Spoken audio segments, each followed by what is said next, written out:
எல்லோருக்கும் வணக்கம். இப்போ 10th ஸ்டாண்டர்ட் தமிழ் இயல் 2 அதாவது 10வது பப்ளிக் எக்ஸாமுக்கு படிக்கிறவங்க பார்த்துக்குங்க. கேட்கிறதா என் குரல் உரைநடை பகுதி. இதில் 1 மார்க் வினா பாருங்கள். மழை, பருவமாற்றம், இசை, இலக்கியம் இப்படி அனைத்திற்கும் உறுதுணையாக இருப்பது மழை. அடுத்து, உலகம் ஐம்பூதங்களால் ஆனது என்று கூறியவர் தொல்காப்பியர். திருமூலர் எழுதியது திருமந்திரம். மூச்சு பயிற்சியே உடலை பாதுகாத்து வாழ்நாளை நீட்டிக்கும் என்று கூறியவர் திருமூலர். அடுத்து, கிழக்கு என்பதற்கு குணக்கு என பெயருண்டு. அடுத்து, மேற்கு என்பதற்கு குடக்கு. காற்று கிழக்கிலிருந்து வீசும்போது கொண்டல் என அழைக்கப்படும். காற்று மேற்கிலிருந்து வீசும்போது கோடை என அழைக்கப்படும். அடுத்து, வடக்கு என்பதற்கு வாடை என பெயருண்டு. காற்று வடக்கிலிருந்து வீசும்போது வாடை காற்று என அழைக்கப்படும். காற்று தெற்கிலிருந்து வீசும்போது தென்றல் காற்று. பாருங்கள், இந்த கேள்வி அடிக்கடி கேட்பாங்க, ஞாபகம் வச்சுங்க. வண்டொடு தக்க மணவாய் தென்றல் என குறிப்பிடும் நூல் சிலப்பதிகாரம். சிலப்பதிகாரத்தை இயற்றியவர் இளங்கோவடிகள். அடுத்து, செந்தமிழின் பின் உதித்த தென்றலே என பத்மகிரிநாதர் தென்றல் விடுதூது என்னும் சிற்றிலக்கியத்தில் குறிப்பிடுகிறார். அடுத்து, நளியிரு முன்னீர் நாவாய் ஓட்டி என புறநானூறு கரிகால் பெருவளத்தானை புகழ்ந்து பாடுகிறது. அடுத்து, வழிதொழில் ஆண்ட உறவோன் மருக இதில் பெண்புலவர் வெண்ணி குயத்தியார் வழி என குறிப்பிட்டு சிறப்பு செய்திருப்பது காற்றை.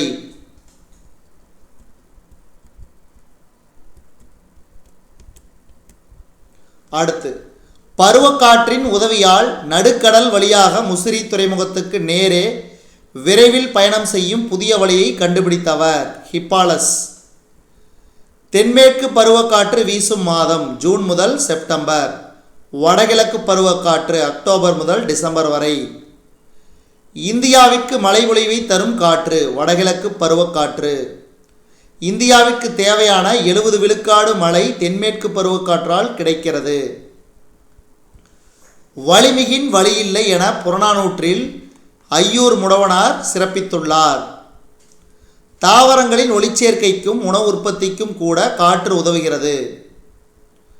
காற்று உயிர் வழி தந்து உயிர்களை காக்கிறது. அடுத்து, உலக காற்றாலை மின் உற்பத்தியில் இந்தியா 5வது இடமும் இந்தியாவில் தமிழகம் முதலிடத்தில் வகிக்கிறது. உலகிலேயே காற்றை அதிகளவு மாசுபடுத்தும் நாடுகளில் 2ஆம் இடம் இந்தியாவுக்கு உரியது. காற்று மாசுபடுவதால் குழந்தைகளின் மூளை வளர்ச்சி குறைவதாக ஐக்கிய நாடுகளின் சிறுவர் நிதியம் தெரிவித்துள்ளது. அடுத்து, உலக காற்று தினம் ஜூன் 15. குளோரோஃப்ளோரோ கார்பன் ஒரு மூலக்கூறு 1,00,000 ஓசோன் மூலக்கூறுகளை சிதைத்துவிடும். Chlorofluoro carbon CFC. அடுத்து, உயிர்காற்றை விற்கும் விற்பனை நிலையங்களில் ஒரு புட்டி ஆக்சிஜன் விலை 1000 ரூபாய்க்கு அதிகம்.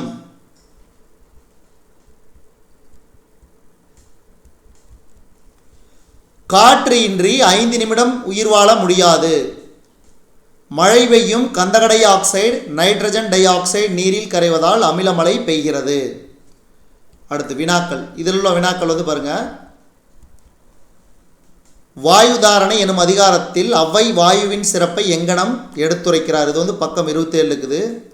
வாயுவே அதாவது காற்றே உயிர் என்பதை திருமூலர் வழி நின்று விளக்குக பக்கம் 26 இருக்குது. காற்றில் பல பெயர்களை குறிப்பிடுக. காற்று எவ்வகை பெயர்களால் அழைக்கப்படுகிறது 27வது பக்கத்தில் இருக்குது புத்தகத்தில். காற்று வீசும் திசையை கொண்டு தமிழர்கள் எவ்வாறு பெயர் சூட்டியுள்ளனர் பக்கம் 27. தமிழ் இலக்கியங்களில் தென்றல் எவ்வாறு எடுத்தாளப்பட்டு சிறப்பிக்கப்படுகிறது அது 27 தான் இருக்குது. முன்னீர் நாவாய் ஓட்டியாக கப்பல் செயல்பட்டதனை விளக்குக 27ஆம் பக்கம். ஹிப்பாலஸ் பருவக்காற்று குறித்து விவரி பக்கம் 28. காற்று எவ்விதமாக மாறி இந்தியாவிற்கு மழை பொழிவை தருகிறது பக்கம் 28. காற்று புயலாக எங்கனம் தடம் பதிக்கிறது பக்கம் 28 இருக்குது. காற்றின் ஆற்றலையும் அதன் பயன்களையும் விளக்குக. பக்கம் 28 இருக்குது.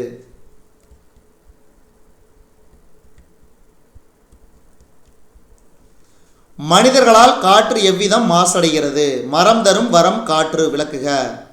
அமிலமலை எதனால் உருவாகிறது? காற்று மாசடைவதால் மனிதர்களுக்கு ஏற்படும் நோய்கள் என்னென்ன? காற்றின் ஆசை என்ன? காற்றினால் ஏற்படும் பயன்களை பட்டியலிடுக. கிரேக்க அறிஞர் ஹிப்பாலஸ் பற்றி குறிப்பு வரைக. ஸோ இந்த மாதிரியான கேள்விகளாக இருக்குது. அடுத்தது காற்றேவா, பாரதியார் எழுதிய காற்றேவா என்ற பகுதி பார்க்க போகிறோம். இதில் 1 மார்க்கு. அடுத்தது வினா.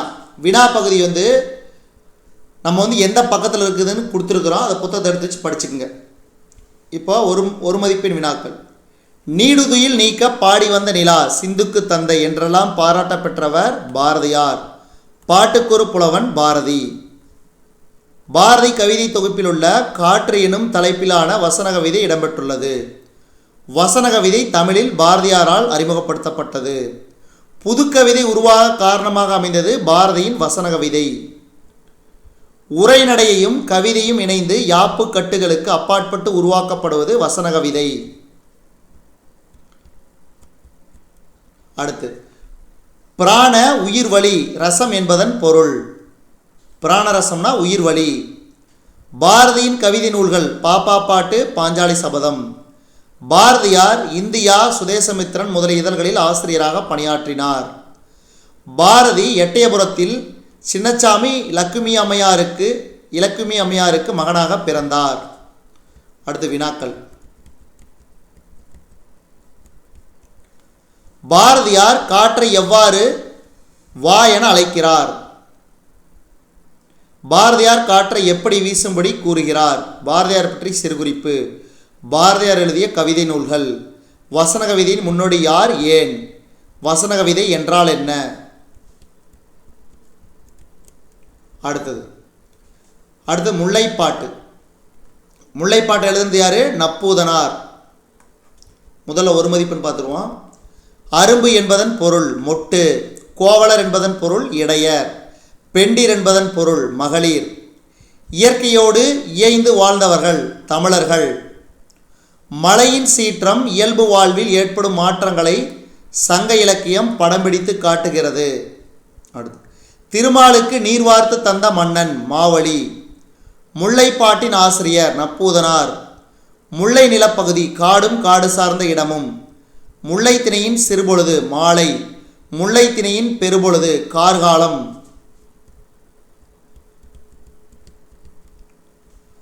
முல்லை நிலத்தின் உரிப்பொருள் இருத்தலும் இருத்தல் நிமித்தமும். கார்காலம் எந்த மாதங்களில் நிகழும்? ஆவணி, புரட்டாசி. முல்லைப்பாட்டு 10 பாட்டு நூல்களுள் ஒன்று. முல்லைப்பாட்டு 103 அடிகளை கொண்டுள்ளது. முல்லைப்பாட்டின் பாவகை ஆசிரியப்பா. 10 பாட்டில் குறைந்த அடிகளை கொண்ட நூல் முல்லைப்பாட்டு. நப்பூதனாரின் ஊர் காவிரி பூம்பட்டினம். முதுபெண்டீர் விரிச்சி கேட்க தெய்வத்தின் முன் மலர்ந்த முல்லைப்பூக்கள் நெல் ஆகியவற்றை தூவினர். முல்லை திணைக்குரிய மரம் கொன்றை காயா. சுவல் என்பதன் பொருள் தோல். முல்லைப்பாட்டு முல்லை நில மக்களின் அகவாழ்வை சிறப்பிக்கிறது. இதில் உள்ள வினாக்கள். முல்லைப்பாட்டு நூற்குறிப்பு வரைக. நப்பூதனார் ஆசிரியர் குறிப்பு வரைக. விரிச்சி என்றால் என்ன? நிமிந்த மசுலி போல ஓமையை விளக்குக. முல்லை நிலம் பற்றிய வருணனை இப்பாடலில் அமைந்துள்ளதை குறிப்பிடுக. பெருமழை பொழிந்த விதம் குறித்து முல்லைப்பாட்டு எவ்வாறு கூறுகிறது? முல்லை நிலத்தின் முதற்பொருளையும் கருப்பொருளையும் உரிப்பொருளையும் குறிப்பிடுக. முதுபெண்டீர் நற்சொல் கேட்ட விதம் குறித்து எழுதுக. நீர் செல நிமிர்ந்த மாசுல் போல இவ்வடியில் அமைந்த அணியை சுட்டுக. இடைமகள் இயங்கன்றிற்கு உரைத்த ஆறுதல் மொழி. முதுபெண்டீர் எத்தகைய நற்சொல் கேட்டனர்? அடுத்தது புயலிலே ஒரு தோணி. புதினம் இது பா சிங்காரம் அவர்கள் எழுதுனது. கதை மாந்தர்கள் பாருங்க. பாண்டியன், கப்பித்தான தலைமை மாலுமி கேப்டன், தொங்கான கப்பல் மாலுமிகள். இதான் கதை மாந்தர்கள். 1 மதிப்பெண் வினாக்கள். கடற்கூத்து என்னும் அத்தியாயத்தின் சுருக்கப்பட்ட பகுதி புயலிலே ஒரு தோணி. பா. சிங்காரம் சிவகங்கை மாவட்டம் சிங்கமுனரியைச் சேர்ந்தவர். பா. சிங்காரம் கல்வி வளர்ச்சிக்காக ரூபாய் 7.5 லட்சம், அதாவது 7.5 லட்சம் வழங்கினார். பல்பல பலவின் பயங்கெழு கொல்லி என்று அகநானூறு முன் தோன்றிய மூத்தகுடி என்ற வரி தற்பொழுது பொருந்துவது நாமக்கல் மாவட்டத்தின் கொல்லிமலை. புயலிலே ஒரு தோணி கதை மலேசியா இந்தோனேசியா பகுதியில் நிகழ்வதாக எழுதப்பட்டது.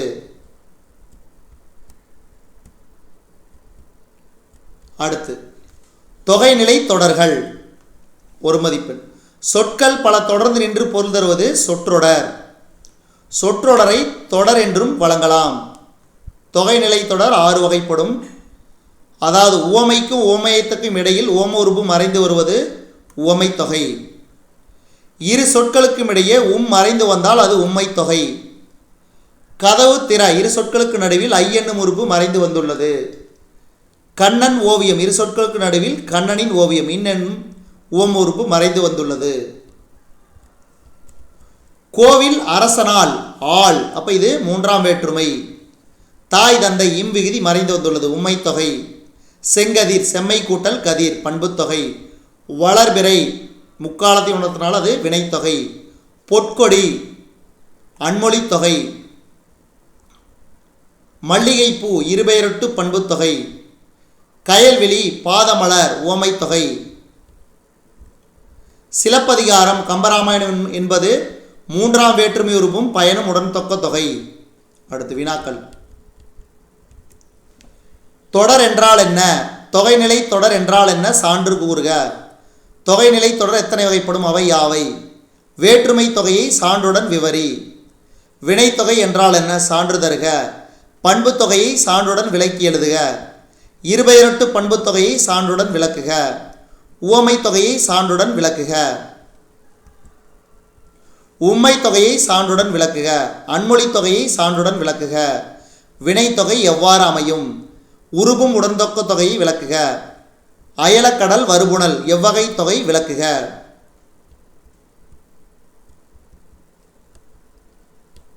இதோட இயல் 2 முடிஞ்சு. நன்றி.